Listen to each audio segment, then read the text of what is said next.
Rahim aku diikat supaya nggak lahir prematur lagi. Mau tahu cerita selengkapnya? Simak video ini.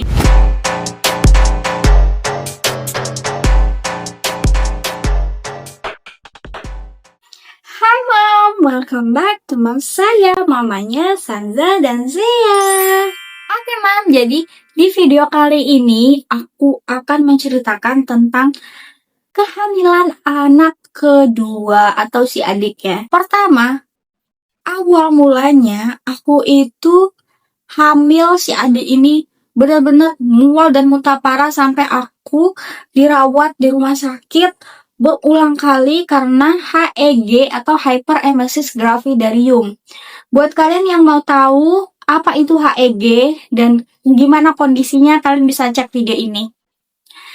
Nah, oke, lanjut lagi, Mam. Waktu hamil si adek ini tuh bener-bener kehamilan yang membuat aku mendapatkan pengalaman yang baru ya. Karena waktu itu aku sempat diikat rahim di usia kehamilan 4 bulan. Supaya si adek ini gak keluar duluan. Atau supaya dia tuh gak lahir prematur lagi. Karena kalau dilihat ya, pengalaman dari hamil anak pertama si kakak, itu kan aku ada indeks riwayat hamil dengan kehamilan prematur dan juga berat badan lahir rendah. Jadi untuk mengurangi resiko si adik ini juga bakal lahir prematur, aku diikat rahimnya, Mam.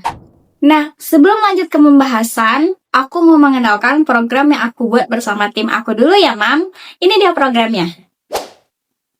Program ini adalah program untuk berbagi tanpa harus keluar modal, khusus untuk subscriber dan juga para calon subscriber yang akan mensubscribe channel ini sekarang. Nah, program ini tuh sistemnya begini, Mam. Aku setiap bulannya akan melakukan giveaway untuk para subscriberku dan pemenangnya nanti akan menerima sedekah untuk orang lain, tetapi atas nama subscriber yang menjadi pemenangnya tersebut.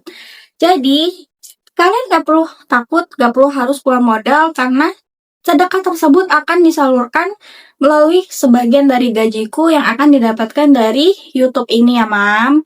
Jadinya, kalau misalkan mau bergabung, kalian boleh subscribe channel ini sekarang, like, comment, share, dan juga tonton videonya sampai habis ya untuk mendukung channel aku supaya terus berkembang. Oke, kita lanjut lagi ya. Jadi aku mau cerita tentang aku diikat rahim.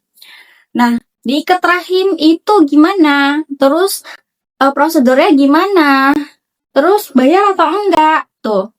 Pertama, ikat rahim atau cervix cercles adalah prosedur pengikatan mulut rahim. Jadi mulut kita itu diikat gini, Mam.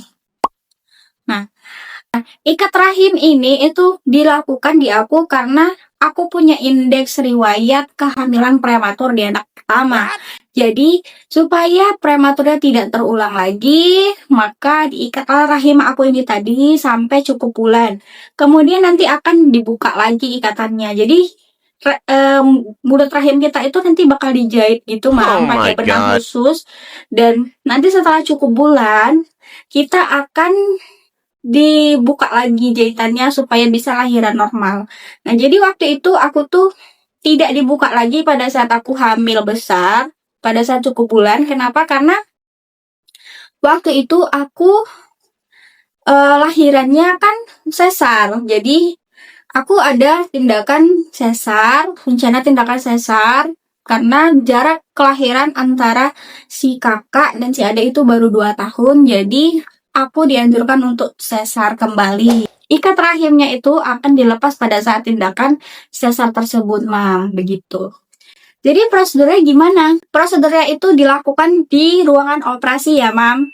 Jadi kita tetap dibius dan juga masuk ke ruangan operasi menggunakan kalau aku dibius menggunakan epidural seperti mau sesar gitu. Jadinya kita masuk ke ruangan operasi, terus kita disuntik bius epidural, kemudian ya udah dilakukan tindakan.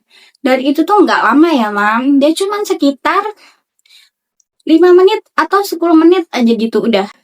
Dan selebihnya itu ya pemulihan menghilangkan biusnya. Jadi waktu itu aku dirawat 1 malam ya di rumah sakit untuk pemulihannya itu. Besoknya aku udah boleh pulang dan beraktivitas seperti biasa.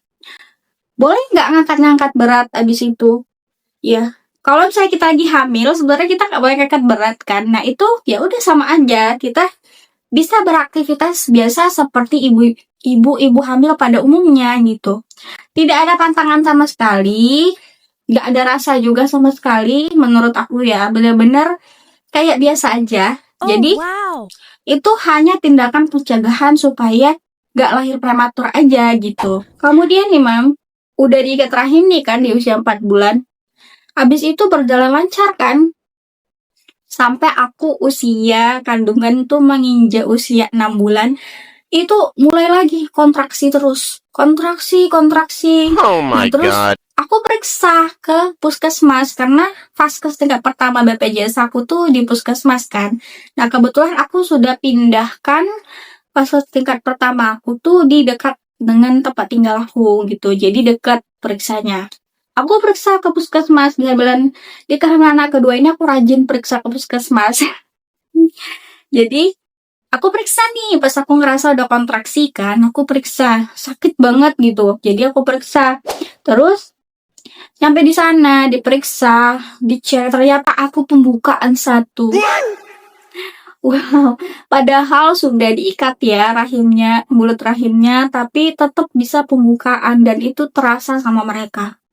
Jadi ya ampun, dari situ tuh bener-bener perjuangan banget lagi karena aku harus bolak-balik lagi masuk ke rumah sakit untuk menguatkan kandungan aku sampai cukup bulan. Dan alhamdulillahnya si Ade ini tuh tidak ada kondisi khusus seperti kakaknya sampai plasenta previa gitu. Jadi masih tetap bisa dipertahankan sampai dia cukup bulan gitu. Jadi udah berapa kali aku bolak-balik rumah sakit dengan kondisi dan keluhan yang sama, kontraksi dan juga pembukaan 1. Itu aku benar-benar dikasih obat penguat, dikasih vitamin, dikasih semua obat-obatan yang nggak tahu aku cairannya itu berapa banyak yang aku dapetin. Yang cairannya warna kuning, yang cairannya warna pink, kayak gitu-gitu. Jadi itu kayak, wah, aduh, ini adalah perjuangan banget ya, suatu perjuangan yang benar-benar nggak bisa dilupakan. Jadinya kalau misalnya kalian ada nih di antara kalian yang mau melakukan tindakan ikat rahim untuk kehamilan kalian, gak apa-apa, lakukan aja. Kalau misalnya itu memang saran dari dokternya ya, karena itu untuk mencegah supaya kehamilan kalian itu cukup bulannya dan kalian tidak mengalami kelahiran prematur, Mam. Jadinya bagus ya kalau misalnya ada saran dari dokternya gitu. Terus setelah aku berapa kali bolak-balik rumah sakit nih kan. Nah, itu dengan keluhan yang sama, kontraksi dan juga pembukaan terus, bukan 1, kontraksi, pembukaan 1 gitu. Sampai akhirnya waktu aku melahirkan. Nah, jadi pas aku akan melahirkan itu juga aku dirawat dulu sebelumnya. Karena kondisi yang sama, kontraksi dan juga pembukaan 1 gitu. Karena kebetulan sudah cukup bulannya dan juga sudah cukup berat badannya, jadinya si dedek dilahirkan di usia kehamilan yang sudah matang ya sebenarnya dan sudah waktunya begitu. Jadinya ya udah begitulah cerita kehamilan aku di anak kedua.